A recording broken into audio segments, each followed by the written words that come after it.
तुम्ही कधी पालकमध्ये बटाटा टाकून पाहिलाय का? एकदा ही रेसिपी नक्की करून पहा. तुम्हा सगळ्यांनाच खूप जास्त आवडेल. पालकमध्ये उकडलेला बटाटा टाकून एवढी भन्नाट रेसिपी तयार होते ना, की खात्रीने सांगतेय तुम्ही नेहमी नेहमी ही रेसिपी कराल. करायला अतिशय सोपी आहे, झटपट होणारी आहे. त्यामुळे जास्त वेळ न घालवता चला लगेचच आपण रेसिपीला सुरुवात करूया. इथे आपल्याला पालक घ्यायची आहे. आता तुम्हाला किती क्वांटिटीमध्ये हा पदार्थ करायचा आहे त्यानुसार पालकचं प्रमाण कमी जास्त करू शकता. इथे मी जवळपास अर्धी जुडी इतपत पालक घेतलाय आणि त्याचबरोबर इथे उकडलेला बटाटा घेतलेला आहे.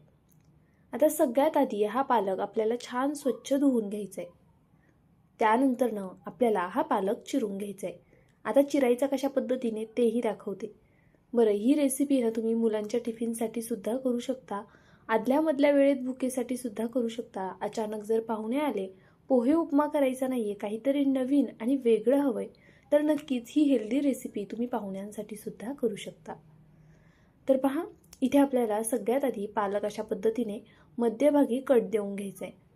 त्यानंतर मग असा पालक बारीक असा चिरून घ्यायचा आहे. असा चिरला ना की मग पालक एकसारखा असा बारीक चिरला जातो. तुम्हाला जमेल तितका असा हा बारीक आपण पालक चिरून घे. आपल्या आरोग्यासाठी पालक खूप गुणकारी असतो. त्यामुळे लहान मोठ्या सगळ्यांसाठीच पालक हा खाल्ला गेला पाहिजे. पण बऱ्याचदा काय होतं, आपण पालकची भाजी करतो आणि सगळ्यांनाच पालक आवडेल असं नसतं. त्यामुळे बहुतेक वेळा पालकची भाजी खायला खूप जण नकार देतात. पण जर तुम्ही हा पदार्थ केला ना, मी खात्रीने सांगते तुम्ही सगळेच खूप आवडीने पालक खाल. तर पहा, इथे मी पालक अशा पद्धतीने अजून एकदा असा चिरून घेतला, म्हणजे मग तो जरा बारीक असा चिरला जाईल. या रेसिपीसाठी आपल्याला पालक थोडा बारीक चिरून घ्यायचा आहे.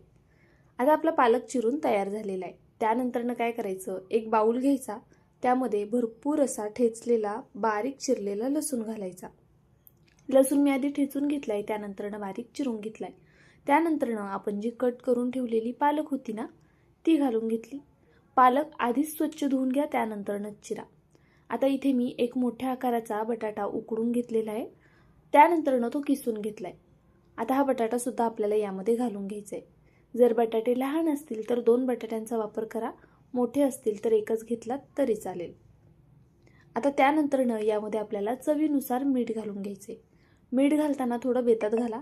ह्याचा आपण जो गोळा तयार करणार ना, तो थोडासा लहानच होणार, कारण पालक असा आकुंचन पावणार आणि त्याचबरोबर पालक मुळात थोडंसं खारट असतं, त्यामध्ये स्वतःचं मीठ असतं. त्यामुळे पालकमध्ये मीठ घालताना थोडं बेतात घालायचं. आता इथे मी अर्धा चमचा जिरा पावडर घातलेली आहे. त्यानंतरनं अर्धा चमचा काळी मिरी पावडर घातली. जिरा पावडर जर नसेल तर स्किप केली तरी चालेल. अर्धा चमचा धना पावडर घालायची आहे. त्याचबरोबर लाल तिखट, तुम्हाला कितपत लाल तिखट आवडते त्यानुसार लाल तिखट घाला आणि थोडीशी हळद घाला. आता हे सर्व आपण छान असं एकजीव करून घेऊया. तुम्ही इथे अख्खे जिरे वापरलेत ना, हातावर कुस्करून घातलेत तरी सुद्धा चालणार आहे. आता मी हे सर्व आधी छान असं एकजीव करून घेते, म्हणजे पालकला आणि बटाट्याला सगळे मसाले व्यवस्थित लागले जातील आणि पालक आणि बटाटा सुद्धा छान एकजीव होईल. तर पहा, हे शक्यतो हातानेच मिक्स करून घ्यायचं, तर हे छान असं मिक्स होईल. स्पूनने चमच्याने वगैरे हे मिक्स होणार नाही, त्यामुळे शक्यतो असं हातानेच मळून घ्या. आता आपलं हे मळून झालेलं आहे. त्यानंतरनं काय करायचं आहे, आपल्याला मुरमुरे घ्यायचे. तिथे मिक्सरच्या भांड्यामध्ये बघा, इथे मी मुरमुरे घेतलेले आहेत. आता आपल्याला हे मुरमुरे मिक्सरला वाटून घ्यायचे. जर तुमच्याकडे मुरमुरे नसेल तर तुम्ही त्याऐवजी बारीक रवासुद्धा वापरू शकता, किंवा मग पोहे असे मिक्सरला फिरवून घेतले तरीसुद्धा चालणार आहे. इथे मी असं रवाळच हे वाटून घेतलं होतं. आता ते यामध्ये घालून हे छान असं आपण एकजीव करून घेऊया. पहा, अगदी या पद्धतीने आपल्याला हे मळून घ्यायचे. याचा आपल्याला खूप घट्ट गोळा करायचा नाही आहे, तसाच खूप पातळही पीठ हे ठेवायचं नाही आहे. व्हिडिओ इथपर्यंत पाहिला आहे. व्हिडिओ थोडा जरी आवडला असेल तर प्लीज व्हिडिओला एक लाईक नक्कीच करा. नवीन असाल आणि चॅनलला सबस्क्राईब केलेलं नसेल तर प्लीज चॅनलला सबस्क्राईबसुद्धा करायला विसरू नका. त्याचबरोबर रेसिपी झाल्यानंतर ही रेसिपी तुम्हाला कशी वाटते ते कमेंट करून कळवा, आणि तुम्ही माझा हा व्हिडिओ कुठून पाहताय ते सुद्धा मला कमेंट बॉक्समध्ये नक्कीच कळवा. तर पहा, इथे आपलं हे पीठ असं मळून झालेलं आहे. खूप घट्ट नाही आणि खूप सैल नाही. हाताला मी थोडंसं तेल लावून घेतलं. त्यानंतरनं आता याचा असा छोटा भाग आपण काढून घेऊया आणि पहा, अशा पद्धतीने याच्या आपल्याला टिक्क्या करून घ्यायच्या आहेत. आता इथे अजून एक महत्त्वाची गोष्ट मी सांगते. इथे ह्या टिक्क्या तुम्ही शालो फ्रायसुद्धा करू शकता किंवा मग डीप फ्रायसुद्धा करू शकता. त्याचबरोबर तुम्ही इथे टिक्क्या न करता पॅनमध्ये ह्याची थालीपीठंसुद्धा करू शकता. आधी एखाद्या रुमालावर किंवा प्लास्टिक बॅगवर किंवा बटर पेपरवरती हे छान थापून घ्या आणि त्यानंतरनं पॅनमध्ये घाला.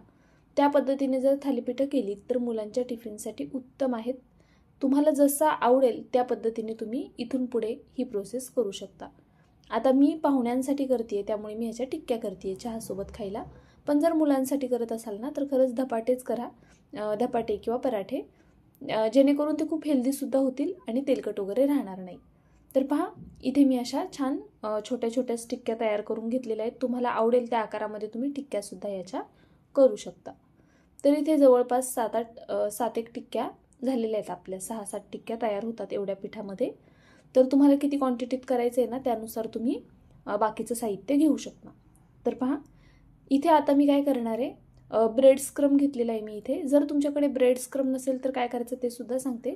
त्याआधी इथे पहा आपल्याला अशा पद्धतीने या टिक्कीला संपूर्ण ह्याच्यामध्ये ना असं ब्रेडमध्ये घोळवून घ्यायचे. छान असं ब्रेड स्क्रमने कोट करून घ्यायचे अगदी या पद्धतीने. जर तुम्हाला ब्रेड स्क्रम लावायचं नसेल ना तर तुम्ही डायरेक्ट ह्याला शालो फ्राय करा. जर डीप फ्राय करायचं असेल तर ब्रेड स्क्रम आवर्जून लावा. जर तुमच्याकडे ब्रेड स्क्रम नसेल तर तुम्ही वरतून याला रवासुद्धा लावू शकता किंवा मग जर रवा लावायचा नसेल तुम्हाला तर आपले जे सोयाबीन असतात ना ते छान असे कढईमध्ये भाजून घ्यायचे जरा खमंग आणि ते मिक्सरला वाटायचे आणि मग ते ब्रेड स्क्रमच्या जागी ते लावायचे. तर पहा इथे मी अशा पद्धतीने आता सगळ्याच टिक्क्यांना हे ब्रेड स्क्रम लावून घेते. असं थोडंसं दाबून लावते म्हणजे मग ते छान असं चिटकून बसेल. पहा अशा पद्धतीने. आता आपल्या ह्या टिक्क्या संपूर्ण तयार झालेल्या आहेत. पाहू शकता तुम्ही. ही प्रोसेस सगळी करून ना ह्या टिक्क्या अशा फ्रीजमध्ये ठेवू शकता आणि मग जेव्हा तुम्हाला तळायच्यात तेव्हा बाहेर काढून तळू शकता. तर इथे मी एक एक करून अशा पद्धतीने आता ही टिक्की सोडून घेते. एका वेळी कढईत जेवढ्या बसतील तेवढ्या टिक्क्या सोडून घ्यायच्यात. आता इथे मी 6च केल्या होत्या तर एका वेळी त्या बसतात ते म्हणून मी सगळ्या इथे सोडून घेतलेल्या आहेत. गॅसची फ्लेम आपल्याला हाय ठेवायची आहे, ते सगळ्यात महत्त्वाचं आहे. जर तुम्ही ह्याला डीप फ्राय करताय ना तर आधी तेल छान गरम करून घ्यायचं आणि त्यानंतरनं मोठ्या गॅसवरच ह्या टिक्क्या सोडून द्यायच्या. गॅस अजिबात बारीक करायचा नाही. जर तुम्ही गॅस बारीक केला ना तर या टिक्क्यात तेल पितीन कारण यामध्ये ना मुरमुरे वापरलेत आपण. तर मुरमुरे शक्यतो पटकन तेल पितात म्हणून अजिबात गॅस बारीक करायचा नाही. मोठ्या गॅसवरच हे तळून घ्यायचे. पहा मस्त असा वरच्या साईडनी जरा रंग बदलायला लागला ना त्याचा की मग ह्याला पलटी करायचं. आणि ह्या टिक्क्या छान गोल्डन सोनेरी रंगावरती येईपर्यंत तळायच्या आहेत. खूप घाई करू नका यांना बाहेर काढायची. जर तुम्ही खूप अशा मऊ मऊ असताना बाहेर काढल्या ना तर ती खायला मजा येणार नाही. वरचा जो लेयर आहे ना तो छान कुरकुरीत होऊ द्या, त्यानंतरनंच याला बाहेर काढा. आणि यामध्ये तसा कोणताही पदार्थ कच्चा नाही आहे. जसं पाहिलं तर पालक शिजायला काही वेळ लागत नाही, त्यामुळे मोठ्या गॅसवरच ह्या टिक्क्या तळून घ्यायच्या आहेत आपल्याला. पाहू शकता तुम्ही मस्त अशा ह्या टिक्क्यांना रंग आलेला आहे. खूप छान दिसतात ते आणि अगदी कुरकुरीत होतात वरतून आणि आतमध्ये थोड्या सॉफ्ट राहतात. तर पहा इथे आपण आता हे काढून घेऊया. तेल सगळं असं छान निथळून घ्यायचं आणि त्यानंतरनं या टिक्क्या काढून घ्यायच्या. आता तुम्ही हवं तर टिश्यू पेपरवरती काढू शकता किंवा डायरेक्ट प्लेटमध्ये काढल्यात तरी चालेल. फारसं तेल राहत नाही, फक्त गॅस बारीक करू नका. तर पहा इथे मस्त अशा कुरकुरीत झालेल्या आहेत. हे दाखवत होते मी तुम्हाला. त्याचा वरचा जो लेयर आहे ना लगेच समजते की त्या किती कुरकुरीत झाल्या असतील. तर पहा इथे मी डायरेक्ट प्लेटमध्ये काढलेल्या आहेत आता. तर इथे मी संपूर्ण टिक्क्या अशाच पद्धतीने आता एक एक करून काढून घेते. तुम्हाला माझा हा व्हिडिओ कसा वाटला प्लीज मला कमेंट करून नक्कीच कळवा. नवीन असाल, अजूनही चॅनलला सबस्क्राईब केलं नसेल तर प्लीज सबस्क्राईब करून घ्या. त्याचबरोबर ही रेसिपी तुम्हाला आवडली असेल आणि करणार असाल तर नक्कीच तसं कमेंट बॉक्समध्ये सांगा. यामध्ये तुम्ही वाटाणासुद्धा ॲड करू शकता. आता या टिक्क्या तुम्ही टोमॅटो केचपसोबत खा, चहासोबत अशाच खा किंवा मेयोनीजसोबत खा, अप्रतिम लागतात. व्हिडिओ आवडल्यास नक्की लाईक करा, नवीन असाल सबस्क्राईब करून घ्या. उद्या पुन्हा भेटूया अशाच एका छानशा रेसिपीसोबत. तोपर्यंत bye. Thank you so much for watching.